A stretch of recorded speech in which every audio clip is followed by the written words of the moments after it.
Movie के start में हमें एक लड़की दिखाई जाती है जो अपना काम कर रही होती है, लेकिन उसी बीच उससे कोई आवाज़ आती है जिसे सुनकर वो उस तरफ जाती है और यहाँ हमें आवाज़ें आती है जैसे उस लड़की को किसी ने बहुत ब्रूटल तरीके से मार दिया हो। अब सीन यहीं पर चेंज हो जाता है। अब यहाँ पर हम 4 फ्रेंड्स को देखते हैं, जिसमें से तारिक जिसकी गर्लफ्रेंड जेस होती है और जैक जिसकी गर्लफ्रेंड कार्मेन होती है। अब ये लोग वीकेंड एंजॉय करने के लिए अपने एक फ्रेंड डॉम के फार्म हाउस पर जा रहे होते हैं, जहाँ पर डॉम अपनी गर्लफ्रेंड एलिसा के साथ पहले से ही मौजूद होता है। अब यहाँ पर डॉम का भाई डेरिक भी होता है जो जेल की सज़ा काट कर आया था।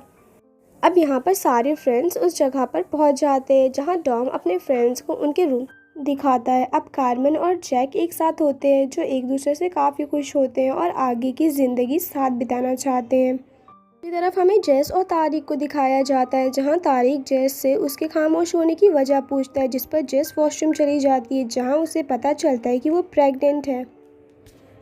दरअसल कुछ महीने पहले जेस ने तारिक को चीट किया था और उसका किसी दूसरे लड़के से अफेयर था, जिसकी वजह से जेस प्रेग्नेंट थी। ये बात उसने तारिक को नहीं बताई क्योंकि वो उससे बहुत प्यार करती थी और उसे डर था कि अगर उसे ये बात पता चली तो वो उसे छोड़ देगा। एलिसा और डॉम को दिखाया जाता है जो कि एक दूसरे से काफ़ी प्यार करते थे। दूसरी तरफ एलिसा को डॉम का भाई डेरिक बिल्कुल पसंद नहीं था, जिसकी वजह ये होती है कि वो जेल गया हुआ था। अब रेडियो से न्यूज़ आती है कि उस टाउन में काफ़ी मौतें हो रही हैं और कातिल के बारे में उन्हें कोई खबर नहीं है, जिसकी वजह से पुलिस सभी को अपने घरों में रहने का कहती है और चौकन्ना रहने को कहती है। अब रात हो चुकी होती है और ये लोग सब डिनर कर रहे होते हैं, जिस पर तारिक डेरिक की इंसल्ट करते हुए उसे जेल जाने की वजह पूछता है, जिस पर डेरिक उसे बताता है कि वो और उसका एक फ्रेंड एक कार को चोरी कर रहे थे, लेकिन उसी बीच वो लोग पकड़े गए, जिस पर उसका दोस्त वहाँ से भाग गया लेकिन वो पकड़ा गया। अब डेरिक को काफ़ी बुरा लगता है, जिसकी वजह से वो वहाँ से चला जाता है। अब डेरिक जब अपनी बाइक साफ कर रहा होता है तो उसे नॉकिंग की आवाज़ें आती है, जिसे देखने के लिए वो बाहर जाता है, लेकिन वहाँ पर कोई नहीं होता है। वहीं दूसरी तरफ जब एलिसा भी काम कर रही होती है तो उसे बार बार दरवाजे पर नॉकिंग सुनाई देती है, लेकिन बाहर जाने पर कोई नहीं होता है, जिससे वो डर जाती है। उसे लगता है कि शायद उसके दोस्त उस पर प्रैंक कर रहे हो, तो वो उनसे पूछने जाती है, जिस पर डॉम कहता है कि हम में से कोई वहाँ नहीं गया, जिस पर एलिसा उसे कहती है कि वो डेरिक तो नहीं, जिस पर डॉम नाराज़ हो जाता है और वो दोनों बाहर जाते हैं, जिस पर डॉम उसे बताता है कि उसका भाई बुरा नहीं है। वो ये भी बताता है कि उसका भाई चोर नहीं है। वो बताता है कि जब वो हाई क्लास में था तब वो 2 बार फेल हो चुका था और उसके सारे पैसे ख़त्म हो चुके थे, जिसकी वजह से उसने कार चुराने की कोशिश की और डेरिक उसका साथ दे रहा था। लेकिन जब वो पकड़ा गया तो वहाँ से भाग गया, लेकिन डेरिक पकड़ा गया। फिर भी डेरिक ने उसके बारे में पुलिस को कुछ नहीं बताया, जिसकी वजह से उसने 3 साल जेल में काटे। ये सुनकर एलिसा को डेरिक के लिए बहुत बुरा लगता है और डॉम से नाराज़ हो जाती है और रोते हुए वॉशरूम चली जाती है, जहाँ पीछे से आकर कोई उसे किडनैप कर लेता है। अब यहाँ पर डेरिक और डॉम बात कर रहे होते हैं। दूसरी तरफ जैक कार्मेन का फ़ोन लेने के लिए बाहर जाता है क्योंकि कार्मेन का फ़ोन कार में ही रह गया था, जहाँ पर कोई उसे बुलाता है। जैसे ही वो पीछे देखता है तो कोई बहुत बुरी तरीके से उसे मार देता है, जिसकी आवाज़ डेरिक को आती है। अब दूसरी तरफ तारिक और जैस को पता चलता है कि उनका फ़ोन वहाँ से गायब है।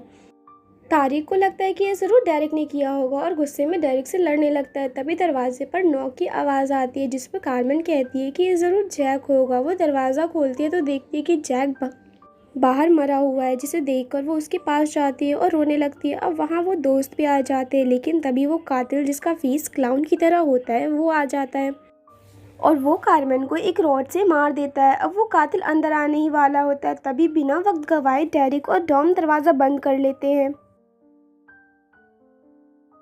तारिक सारी विंडोज़ बंद कर देता है और जैस पीछे का दरवाज़ा बंद करने जाती है, तभी दरवाजे की विंडो पर दूसरा कातिल दिखाई पड़ता है। अब यहाँ पर डॉम कहता है कि वो पुलिस को कॉल कर देगा, जिस पर वो क्लाउन फेस वाला कातिल उनके फ़ोन्स दिखाता है। अब वो लोग इसी घर में कैद हो गए थे, अगर वो बाहर जाते तो मारे जाते, और तो और ना ही उनके पास कोई फ़ोन होता है। अब वो कातिल चाहता तो शीशा तोड़कर उन्हें मार सकता था, लेकिन उसे इन लोगों को अपने मज़े के लिए मारना होता है, तो वो ऐसा नहीं करता है। अब डॉम को याद आता है कि एलिसा यहाँ पर नहीं है, जिस पर वो लोग उसे ढूंढने ही लगते हैं। तभी घर की सारी लाइट्स बंद हो जाती है। तभी डेरिक अपनी लाइटर को जलाता है और ये लोग अलीसा को ढूंढने लगते हैं। तभी वो कातिल दरवाजे पर दिखता है जहाँ उसने अलीसा को बांध कर रखा होता है और वो बाकी सभी को बाहर आने का कहता है और उनके ना आने पर वो अलीसा को मार देगा, ऐसा वो कहता है। डॉम बाहर की तरफ जाने ही लगता है लेकिन डेरेक उसे रोक लेता है। दूसरी तरफ जेस भी अलीसा को बचाना चाहती थी। अब वो कातिल उन लोगों के ना आने पर एक बॉल उसके मुंह में डाल देता है जिसकी वजह से वो बॉल उसके गले में अटक जाती है और वो सांस ना ले पाने की वजह से तड़प कर मर जाती है। ये सब देखकर डॉम बहुत रोता है। तभी लाइट्स फिर से चली जाती है। काफ़ी वक्त गुजर जाता है और वो लोग उसी घर में होते हैं। तभी तारिक कहता है कि मैं गैराज में भागकर जा सकता हूँ ताकि उन लोगों को मौका मिले और वो उन कातिलों का ध्यान भटका सके। जिस पर डेरेक कहता है कि नहीं, हमें नहीं पता कि बाहर कितने लोग होंगे। तभी उन्हें अपस्टेयर से कुछ आवाज़ें आती है जिस पर डेरेक अपने हाथ में एक चाकू लेकर तारिक के साथ चेक करने के लिए जाता है। तभी ऊपर जैसे ही वो लोग रूम में जाते हैं तो वहाँ ऊपर एक और क्लाउन के फेस में कातिल मौजूद था जो तारिक को मार देता है और जैसे ही वो डेरेक को मारने जाता है तभी डेरेक अपने नाइफ से उस कातिल को मार देता है। अब डॉम और जेस आवाज़ सुनकर उनके पास आते हैं। अब इन्हें पता चल चुका था कि ये लोग घर में भी सेफ नहीं है और ये लोग भी ऐसे करके मारे जाएंगे। तो ये लोग प्लान करते हैं कि ये लोग गैराज से बाइक लेकर वहाँ से जाएंगे लेकिन बीच में ही एक कातिल डेरेक पर हमला कर देता है जिस पर डेरेक डॉम और जेस को भागने का कहता है।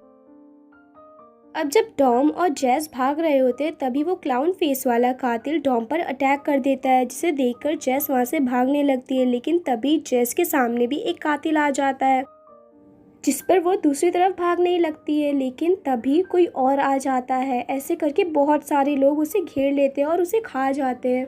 अब दूसरी तरफ डेरेक को वो कातिल नाइफ से मारने ही वाला होता है तभी वो उसे मार देता है जिसके बाद वो डॉम के पास जाता है जहां वो कातिल डॉम का गला दबाकर उसे मार रहा होता है तो वो रॉड से उस पर वार करके उसे मार देता है। अब ये दोनों गैराज के अंदर चले जाते हैं जहां डेरेक बाइक स्टार्ट करने की कोशिश करता है लेकिन बाइक स्टार्ट नहीं होती है। वहीं दूसरी तरफ बाहर सारे किलर्स इन दोनों को मारने के लिए गैराज के शटर को तोड़ने की कोशिश कर रहे होते हैं।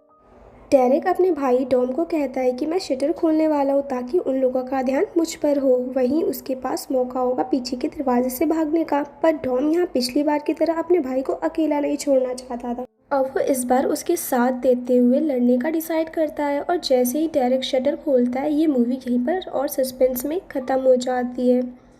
अगर आपको मेरी एक्सप्लेनेशन पसंद आई हो तो वीडियो को लाइक करना, चैनल को सब्सक्राइब करना और कमेंट करना ना भूलना। Thank you for watching.